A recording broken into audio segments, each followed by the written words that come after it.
Berapa banyak yang bersukacita hari ini? Semuanya siap diberkati dengan firman Tuhan. Nah, hari ini saya mau membagikan kepada kita semua satu firman Tuhan yang judulnya adalah The Blessing of Work atau berkat dalam bekerja. Saya berdoa semua jemaat keluarga Allah, apapun itu yang Anda usahakan, apapun itu yang Anda kerjakan dengan tangan saudara, kiranya berkat Tuhan datang dalam hidup saudara. Berkat Tuhan datang dalam pekerjaan saudara. Ya, ini penting sekali untuk kita pahami, yaitu bekerja. Tahukah saudara bahwa bekerja akan mengaktifkan anugerah Tuhan dalam hidup kita. Jadi kalau tahun ini selama sebulan kita sudah belajar ya, tema yang Tuhan kasih, inilah tahun Great Multiplication. Inilah tahun pelipat gandaan yang dahsyat.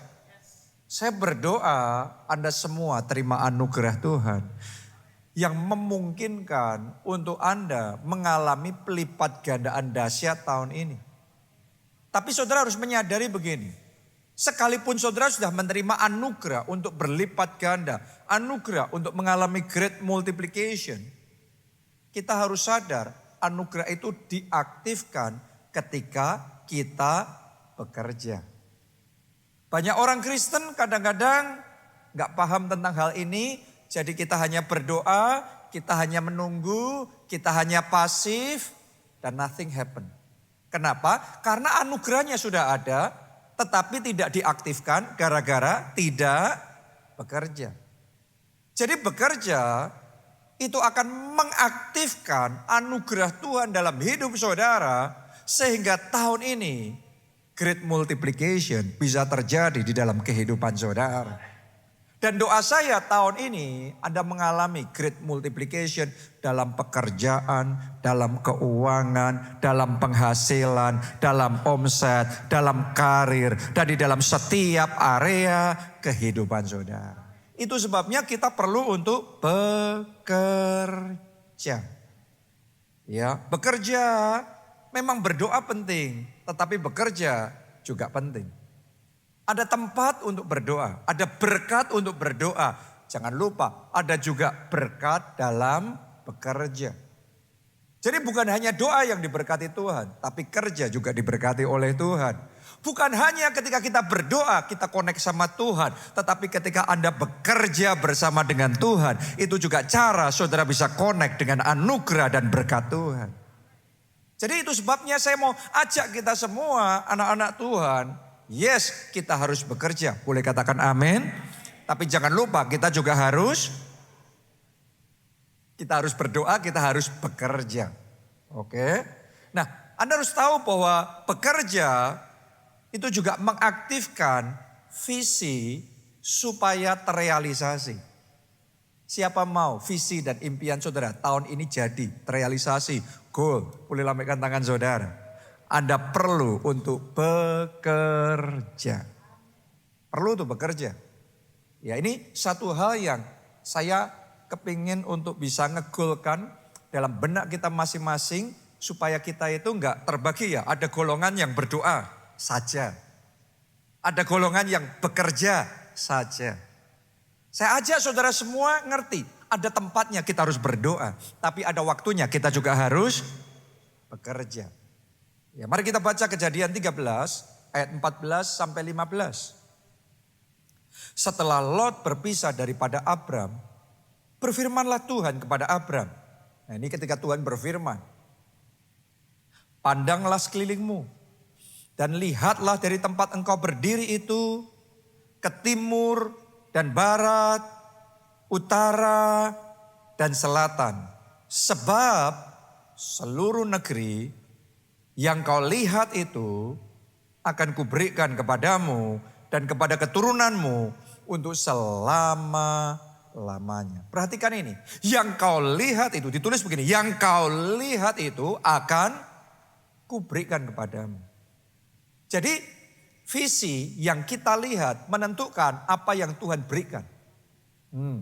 Tuhan sudah sediakan, tapi kalau kita belum melihat apa yang Tuhan sudah sediakan, kita belum kita belum bisa menerima apa yang Tuhan mau kasih sama kita. Siapa mau tahun ini great multiplication? Siapa mau tahun ini karirmu lebih baik, keluargamu lebih bahagia, hatimu lebih penuh dengan sukacita. Siapa mau tahun ini Anda punya kesehatan yang lebih baik, stamina yang lebih baik. Anda mau, siapa yang mau tahun ini Anda semakin diberkati dan semakin jadi berkat dalam hidup saudara? Perhatikan baik-baik, yang kau lihat itu, kuberikan kepadamu. Pada waktu itu Abraham belum memiliki negeri itu. Tapi memiliki dimulai dari melihat. Yang kau lihat, kuberikan. Abraham belum punya tanah itu, belum punya tempat itu. Tapi Tuhan suruh ngelihat dulu. Ngelihat dengan mata iman. Melihat dengan kepercayaan. Karena yang kau lihat itu, kuberikan kepadamu. Jadi buat saudara yang belum punya kesembuhan hari ini, lihat kesembuhan saudara. Lihat tahun ini Anda akan terima kesembuhan. Kuasa Tuhan bekerja dalam tubuh saudara. Segala sel-sel sakit penyakit, kanker atau apapun juga dilenyapkan. Dan lihatlah Anda sembuh oleh bilur-bilur Kristus. Engkau sembuh. Lihat itu dengan mata hati saudara. Lihat itu dengan mata iman saudara. Dengan mata roh saudara. Engkau sembuh. Sebab yang kau lihat itu kuberikan kepadamu. Jadi lihat dulu. Kalau Anda sakit tapi Anda belum bisa melihat Anda sembuh, Anda belum bisa menerima kesembuhan ilahi. Kesembuhan ilahi dimulai dari melihat dulu. Kalau Anda masih dalam kondisi gagal, Anda gak punya apa-apa, Anda hidup dalam keterbatasan, tapi Anda belum bisa melihat engkau diberkati, engkau belum bisa menerima apa-apa. Jadi kalau saudara mau perubahan terjadi, kalau saudara mau Tuhan memberikan kepadamu, dimulai dari melihat apa yang Tuhan sudah sediakan bagi hidup saudara. Tahukah saudara, di dalam Yesus ada anugerah. Di dalam Yesus ada kemenangan. Di dalam Yesus ada pertolongan. Di dalam Yesus ada berkat-berkat yang melimpah. Mulai hari ini lihatlah engkau diberkati. Lihatlah yang dikerjakan tanganmu dijadikan Tuhan berhasil. Lihatlah kegagalanmu dirubah menjadi keberhasilan. Karena yang kau lihat itu kuberikan kepadamu. Amin. Lihatlah tahun ini jadi tahun yang indah, tahun yang hebat. Lihatlah tahun ini engkau akan bersaksi kesaksian-kesaksian yang dahsyat yang belum pernah terjadi sebelumnya di dalam keluargamu, di dalam pernikahanmu. Lihatlah tahun ini tahun great multiplication. Karena yang kau lihat kuberikan kepadamu. Yang jomblo tapi sudah kepala 3, lihatlah. This year, tahun ini, amin. Tuhan kasih, Tuhan pertemukan dan Tuhan kasih jodoh yang terbaik buat saudara. Yang sudah sekian lama menikah, belum punya momongan, belum punya anak. Lihatlah rahim saudara diberkati oleh Tuhan. Suami saudara diberkati oleh Tuhan. Tahun ini anak mujizat Tuhan karuniakan kepada saudara. Lihat dulu. Sama seperti Abraham, belum punya anak tapi disuruh ngelihat bintang di langit. Lihat lagi, sebanyak itu keturunanmu. Wow, padahal belum punya anak. Ya memang itu cara Tuhan. Cara Tuhan memberikan sesuatu sama kita dimulai dari Tuhan mengurapi mata kita supaya kita bisa melihat apa yang Dia mau kerjakan dalam hidup kita. Anda yang belum punya rumah, lihatlah tahun ini. Saudara punya rumah. Tahun ini Anda bisa tinggal di rumah milik saudara sendiri. Anda yang saat ini masih terbelenggu di dalam hutang, saya berdoa. Saudara diurapi mata rohani saudara bahwa kuasa Tuhan mau bekerja. Semua belenggu hutang dihancurkan dan Anda merdeka. Yang percaya katakan amin. Mari kita kasih tepuk tangan yang meriah buat Tuhan. Karena yang kau lihat itu akan kuberikan kepadamu. Ini visi. Ini khotbah minggu lalu. Tapi ternyata ayat itu enggak berhenti sampai hanya di situ. Ada lanjutannya ayat itu. Ayat 17. Ditulis begini, bersiaplah. Setelah melihat ya, terus disuruh bersiap. Apa? Jalanilah. Semuanya katakan jalanilah. Yang lebih keras katakan jalanilah. Jalanilah negeri itu menurut panjang dan lebarnya. Kenapa kok bukan cuma melihat, disuruh menjalani? Sebab kepada mula akan kuberikan negeri itu. Jadi Tuhan ngasihnya yang pertama disuruh ngeliat dulu, yang kedua disuruh jalanin. Berarti yang pertama itu visi, yang kedua take action. Anda harus ambil langkah iman. Anda harus berjuang. Kita perlu bekerja. Ya, banyak orang kadang-kadang cuma ngerti firman itu sepenggal-sepenggal. Makanya nggak dapat. Benar yang pertama, yang kau lihat, kuberikan kepadamu. Tapi yang berikutnya setelah melihat, Anda harus menjalani, Anda harus memperjuangkannya, Anda harus mengupayakannya, Anda harus mengerjakan visi yang Tuhan sudah taruh dalam hidup saudara. Karena sementara engkau bekerja, sementara engkau melangkah, sementara engkau menjalani, ada janji firman Tuhan. Setiap tempat yang diinjak telapak kakimu, kuberikan kepadamu. Jadi bukan cuma ngelihat visi dari jauh saja. Oh ya, itu negeri punyaku. Itu yang Tuhan mau kasih. Tapi disuruh masuk, disuruh melangkah, disuruh mengusahakan, memperjuangkan. Disuruh take over, disuruh untuk mengambil alih. Disuruh mendominasi, disuruh untuk mengupayakan sesuatu. Disuruh untuk bekerja. Yang pertama Anda punya visi, yang kedua Anda bekerja. Maka Tuhan berikan itu kepada saudara. Jadi ada blessing di dalam bekerja. Karena itu berdoa harus. Punya visi sangat penting. Tapi bekerja tidak kalah pentingnya. Bangkit dan mulai bekerja. Ayo bekerja. Ayo bekerja. Mari kita baca Kejadian 32 ayatnya yang ke-10. Ini adalah kesaksiannya Yakub.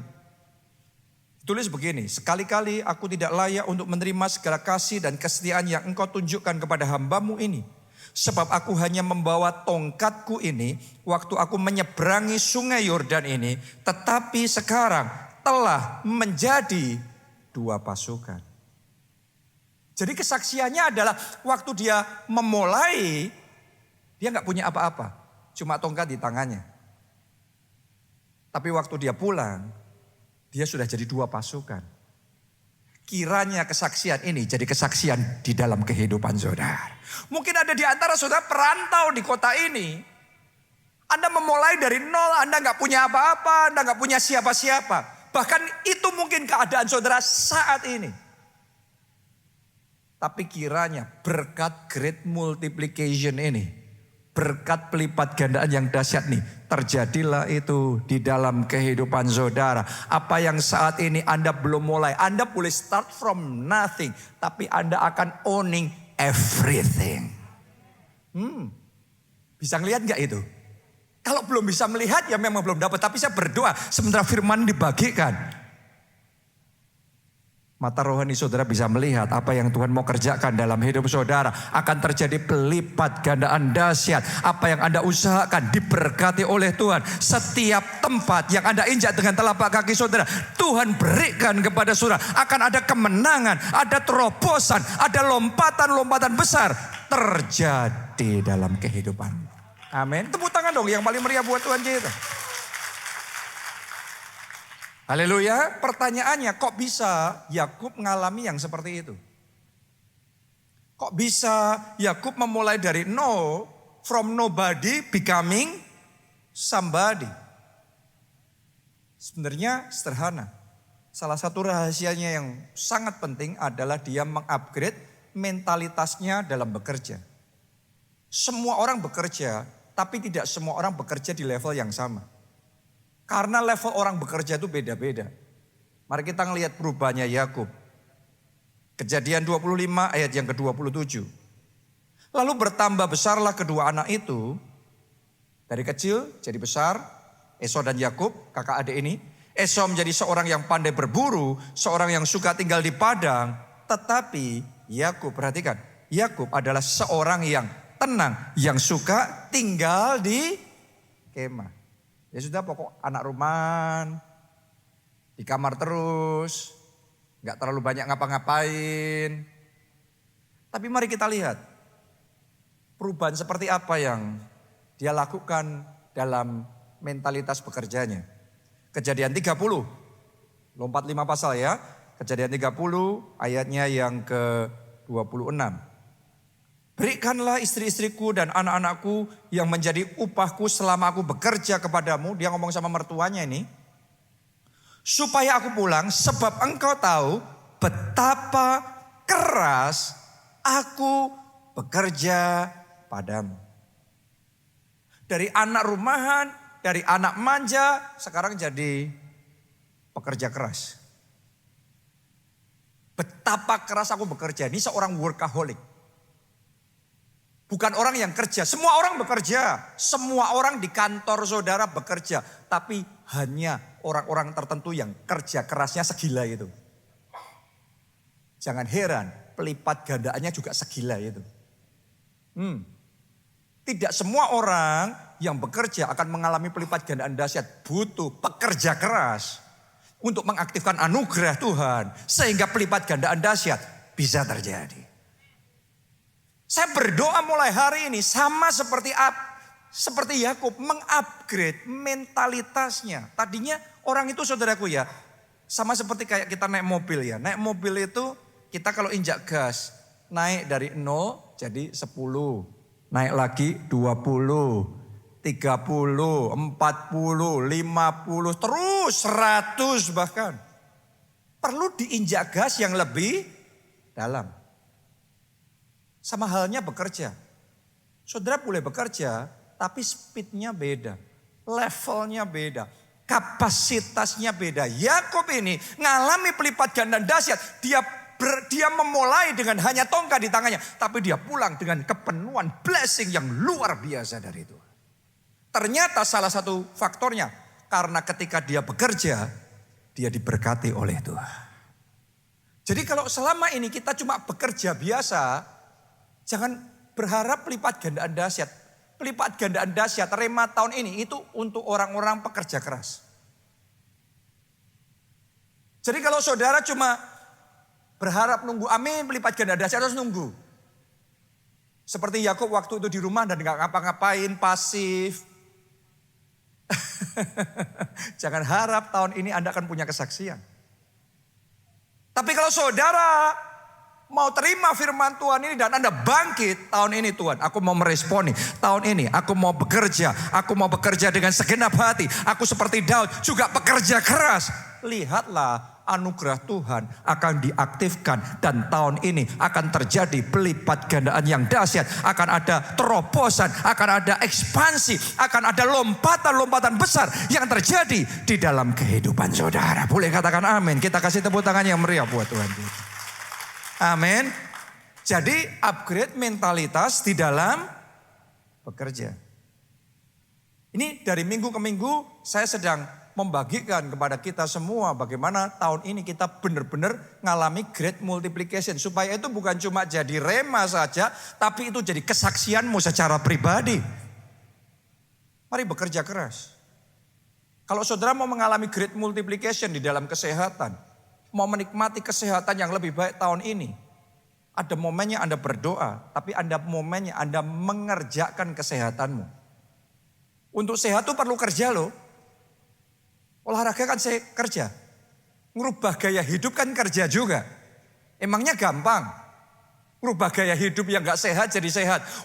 Itu butuh perjuangan. Itu kerja secara pikiran, kerja secara hati, kerja secara fisik. Sehingga kita bisa sehat. Tahun ini better health. Tahun ini punya kesehatan yang lebih baik.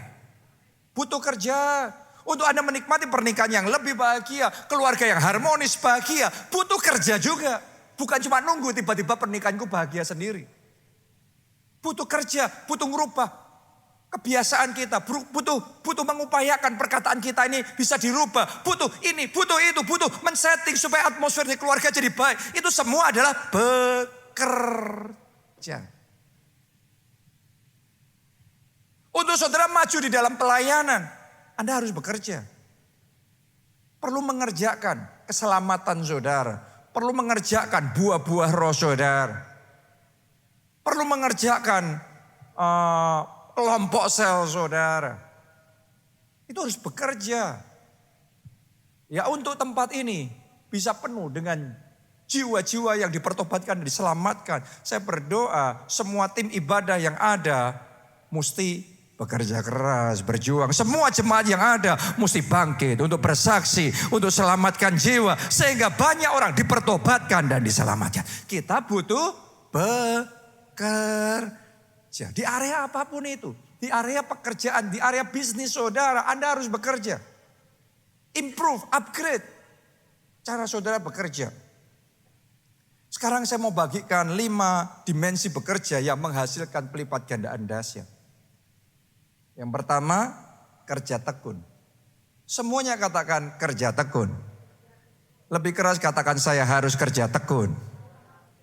Karena kerja itu harus tekun.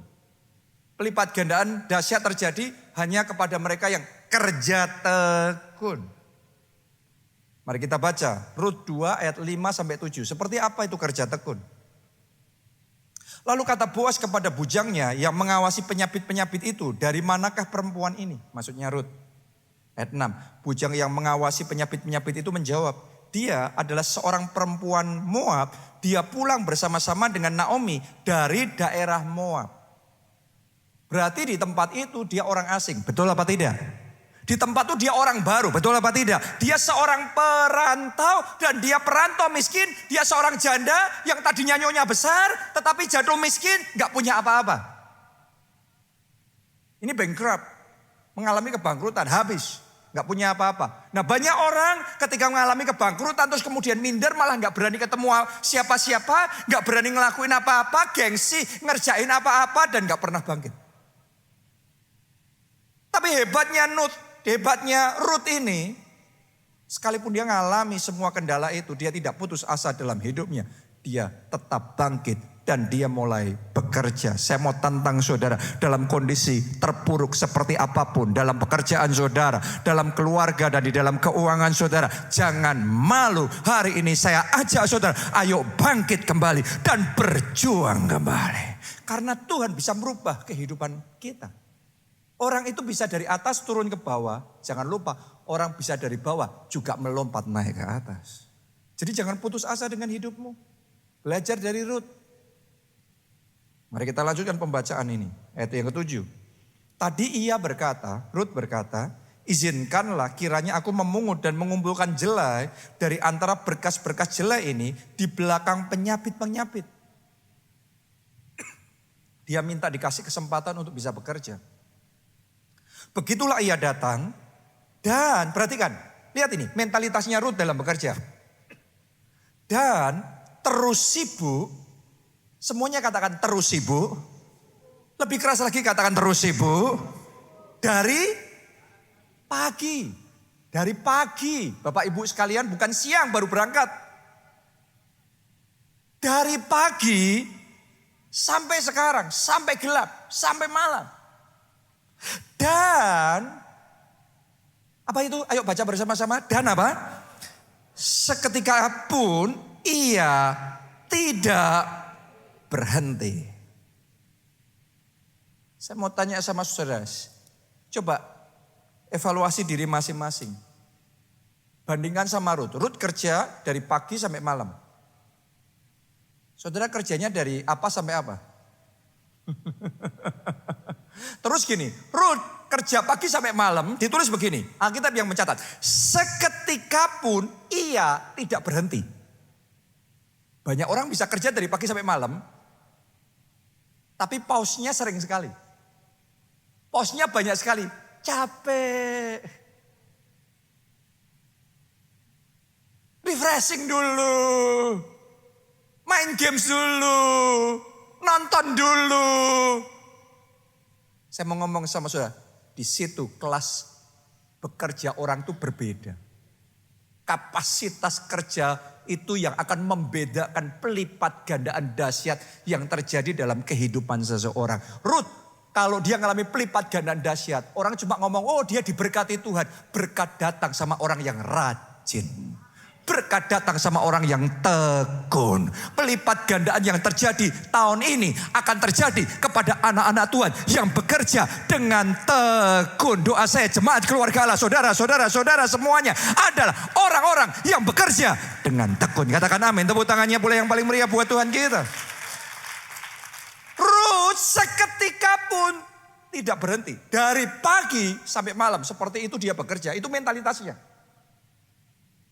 Saya berdoa saudara mengupgrade mentalitas saudara. Gak harus in a rush, gak harus terburu-buru, tergesa-gesa terus. Gak harus kayak gitu. Tapi terus konsisten bekerja, terus tekun bekerja. Enjoy pekerjaanmu, nikmati pekerjaanmu, kerjain dan nikmati, hayati itu. Tapi jangan berhenti, terus bekerja. Ritmenya terus bekerja. Bekerja dengan tekun. Ini Rut, mari kita lihat hasilnya. Rut 2 ayat 17. Maka ia memungut di ladang sampai petang. Sampai petang. Yang lainnya sudah pulang, dia sendiri belum. Pertanyaannya, Anda yang paling dulu pulang, selesai lebih awal dalam bekerja atau Anda yang paling akhir? Karena itu yang menentukan. Sebagai pengusaha itu yang menentukan. Sebagai profesional, karyawan itu yang menentukan. Seberapa melejitnya engkau naik ke atas. Ternyata saudaraku ya, Rut itu dia ngalami berkat besar bukan tanpa alasan. Dia kerja paling awal, dia pulang paling akhir. Lalu ia mengirik yang dipungutnya itu dan ada kira-kira seeva jelai banyaknya. 1 eva itu sekitar 10 kilogram. Jelai dia dapat. Wow. Mungkin orang lain nganggap kebutuhannya sehari sekilo. 10% dari seeva sudah cukup terus pulang. Tapi Rut terus.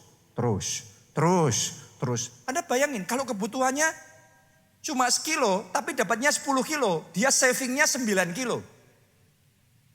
Kerja aja sebulan.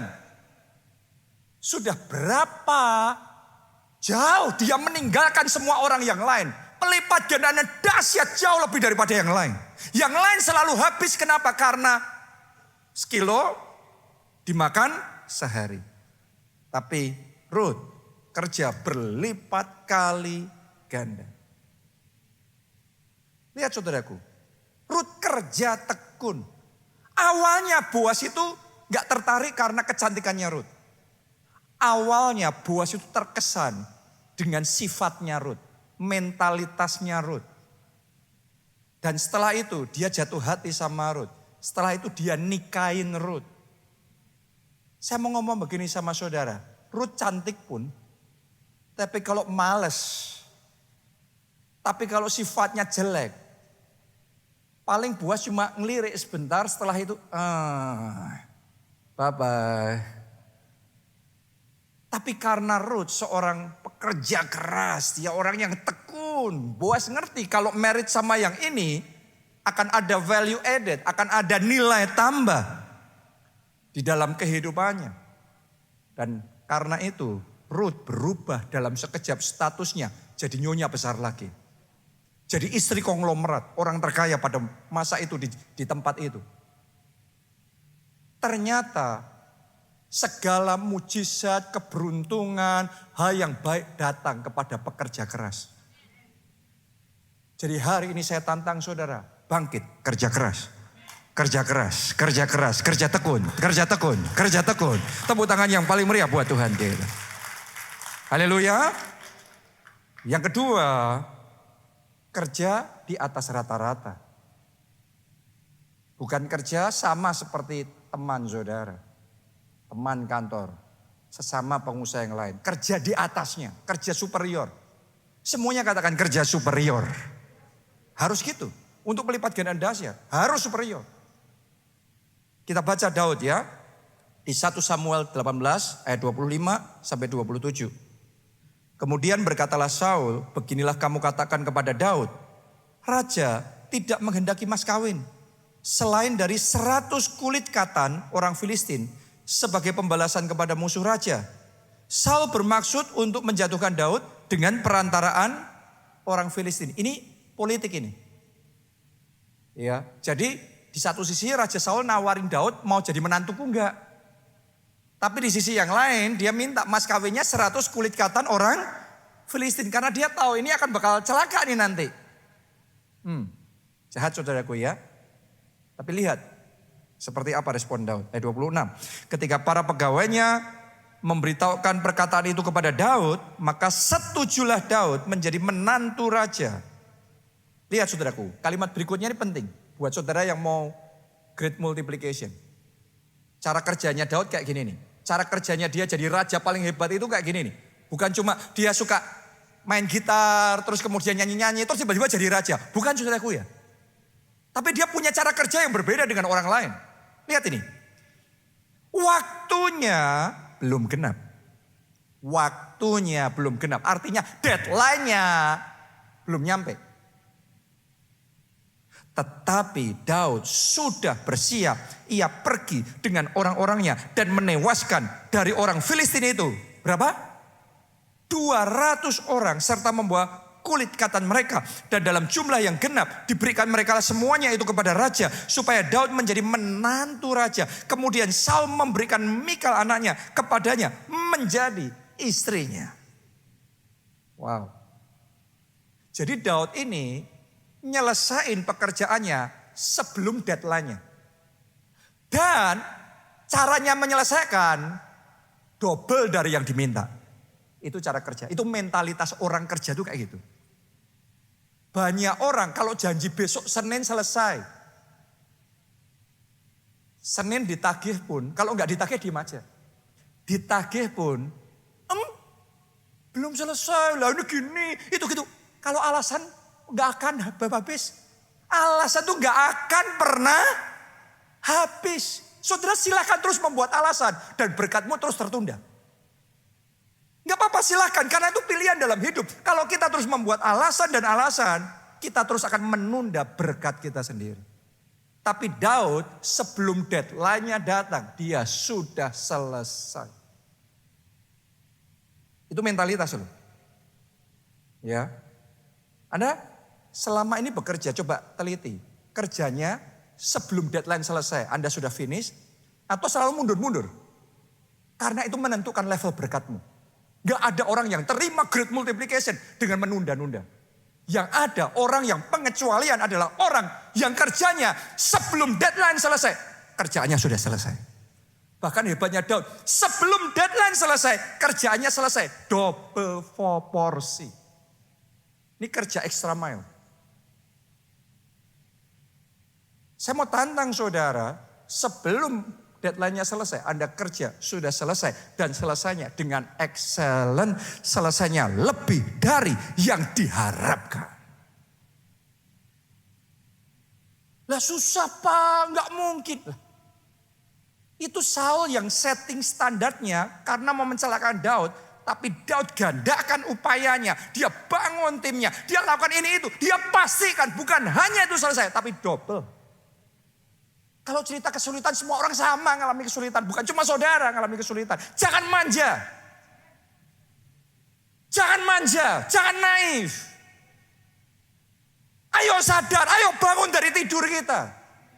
Mulai kerja yang benar. Kerja extra miles. Lebih dari yang diharapkan. Lebih cepat selesai dari deadline yang seharusnya. Dan saksikan kalau engkau lakukan itu dengan konsisten sepanjang tahun ini. Tahun ini engkau akan bersaksi akan ada pelipat gandaan dahsyat terjadi dalam hidup saudara. Saya membiasakan hal seperti ini sejak dari remaja. Waktu saya kuliah sekolah Alkitab di Amerika, satu semester itu biasanya 4 bulan. Sekitar itu. Dan minggu pertama kalau di sana, saya nggak tahu kalau di sini ya, tapi kalau kuliah di sana, minggu pertama itu saya sudah langsung dikasih petanya untuk satu semester itu mesti ngapain aja, tesnya apa saja, readingnya, pembacaannya apa saja, tugasnya apa saja.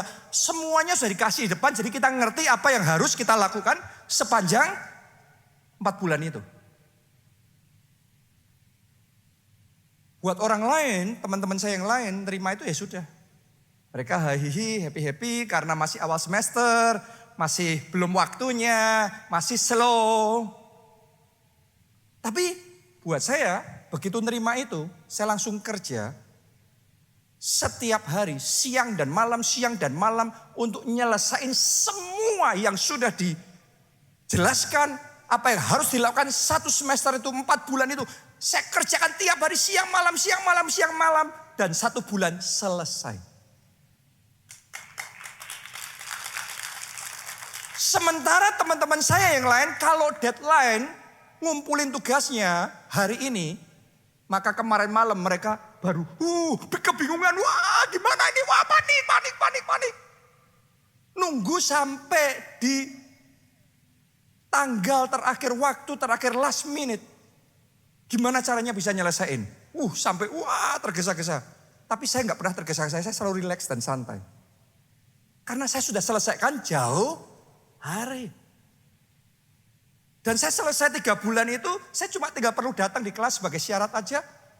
Tapi di luar itu, saya pakai waktu untuk belajar hal-hal yang lain yang saya tahu akan penting buat saya, akan memperlengkapi saya. Sehingga saya bisa belajar jauh lebih banyak. Sehingga kuliah yang harusnya 2 tahun, saya lulus 1,5 tahun. Pada waktu itu. Jadi bahkan bukan hanya itu, saya bisa pakai waktu untuk kerja di kitchen, kerja di sini, kerja di sana. Sehingga dapat penghasilan yang lebih, dapat nilai yang bagus. Itu mentalitas. Saya tantang kita semua merubah mentalitas kita. Amin. Maka great multiplication akan terjadi dalam hidup saudara. Yang ketiga, kerja integritas.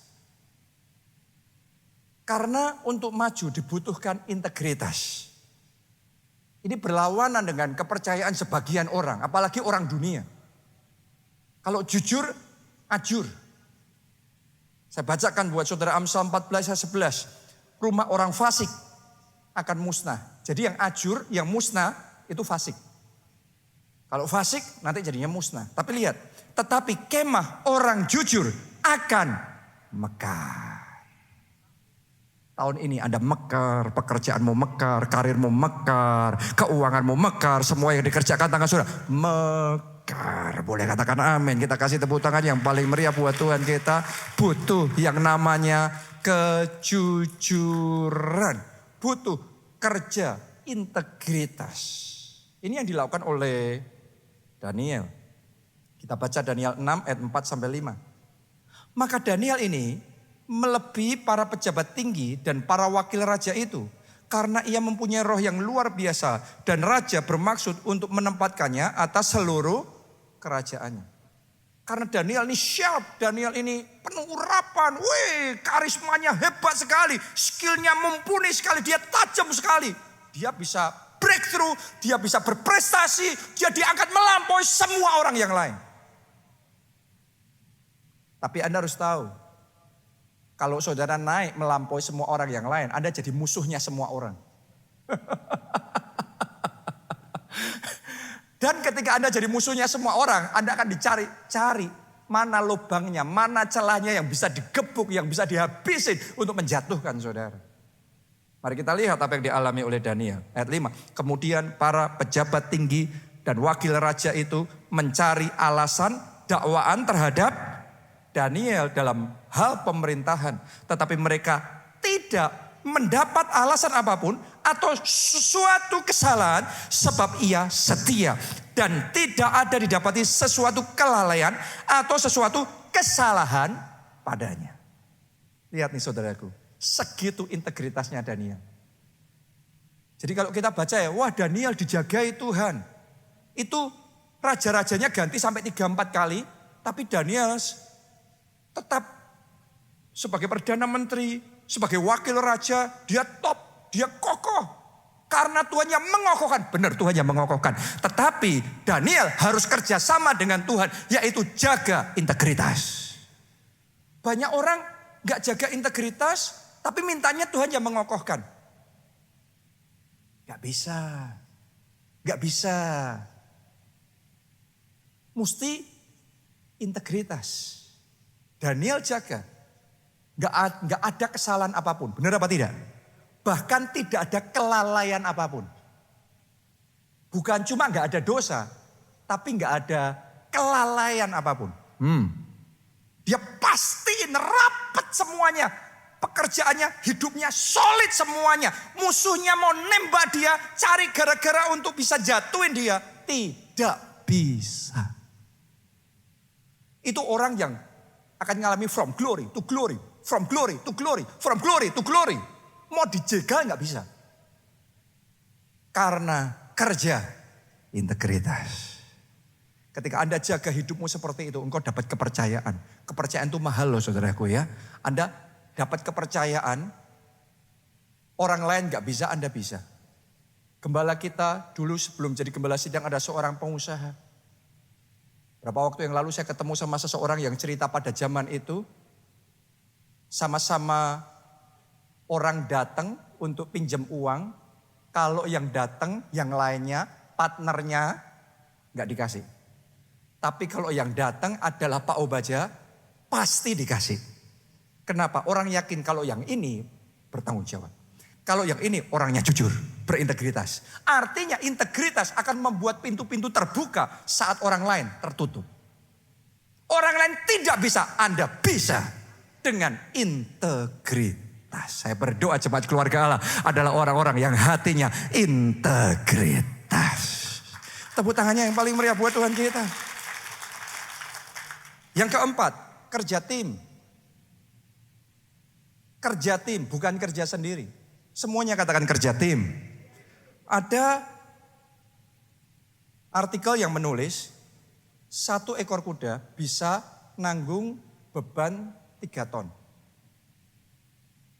2 kuda harusnya berapa? Kalau 1 3 ton, 1 3 ton, 2 kuda jadi harusnya 6 ton. Tapi ternyata 2 kuda bisa narik beban 10 ton. Dan kalau 2 itu dilatih dengan baik bisa 12 ton. 4 kali lipatnya. 2 kali lipat dari seharusnya. Harusnya 6 tapi jadi 12. Kerja tim akan membuat kita bisa melakukan lebih dari yang kalau sendiri-sendiri tidak bisa. Banyak orang itu cuma maunya sendiri. Makanya terbatas. Tapi Anda kalau tahu pentingnya partnership, pentingnya beraliansi, pentingnya bernetworking, berjejaring. Apa yang harusnya Anda sendiri cuma segini, tapi bersama-sama Anda ngalami pelipat gandaan dahsyat.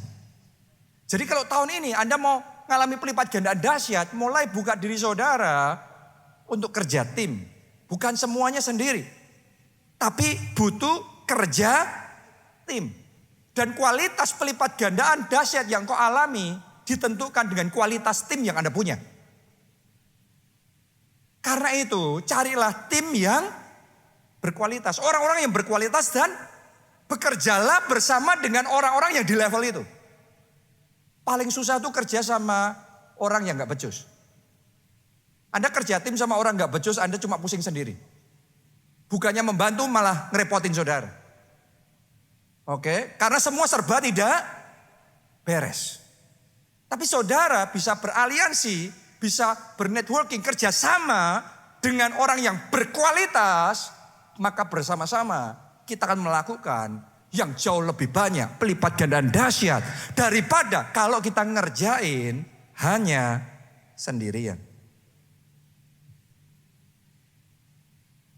Ada hal-hal tuh saudaraku ya, kalau kita sendirian cuma segini. Tapi ketika saudara bisa kerja sama ini, sama itu. Pintu-pintu terbuka, kesempatan-kesempatan yang tidak mungkin engkau bisa dapat. Engkau bisa sekarang. Karena bersama-sama. Kerja tim. Itu sebabnya coba mulai doa sama Tuhan. Tuhan kasih partner yang bagus. Tuhan kasih teman yang bagus. Tuhan kasih rekan kenalan yang bagus. Yang bisa bareng-bareng. Oke, gak harus jadi satu kongsian gitu. Tetapi temukan cara untuk bisa kerja tim. Ada caranya yang bentuknya beda-beda. Tapi bersama-sama Anda bisa lebih dibandingkan Anda sendirian. Yang terakhir, yang kelima. Kerja berkat. Semuanya katakan kerja berkat. Semuanya katakan kerja urapan. Oke, semuanya katakan kerja anugerah. Anugerah itu butuh dikerjakan. Makanya Rasul Anugerah, yaitu Rasul Paulus, ngomong, aku bekerja lebih keras daripada kamu semua. Itu rasulnya anugerah. Semua teaching tentang anugerah di zaman sekarang yang ngomong kamu gak harus bekerja. Perlu melihat kehidupannya Rasul Paulus. Dia seorang pekerja yang lebih keras dari semua orang yang lain. Jadi ada banyak orang salah nangkep soal anugerah itu. Pokok kita gak ngapain, kita males-malesan, kita terima anugerah. Lihat dong Rasul Anugerah, gimana caranya dia hidup. Orang yang dapat revelation paling dalam tentang anugerah adalah seorang pekerja keras. Tetapi sementara bekerja, dia tidak mengandalkan diri sendiri. Dia kerja bersama dengan Tuhan. Dia mengandalkan Tuhan dalam hidupnya. Jikalau bukan Tuhan yang membangun rumah, sia-sialah para pekerja membangunnya. Jikalau bukan Tuhan yang menjagai kota, sia-sialah para pengawal berjaga-jaga. Tuhan, aku butuh Tuhan. Tuhan, Engkau andalanku. Tuhan, Engkau segalanya dalam hidupku. Maka yang akan Anda alami, Anda partnership sama Tuhan. Kalau Anda sendiri, Anda sekian hasilnya. Tapi Anda bersama dengan Tuhan, maka great multiplication jauh melampaui yang engkau pikirkan dan bayangkan Tuhan akan kerjakan dalam hidup saudara. Tepuk tangannya, boleh yang paling meriah buat Tuhan kita.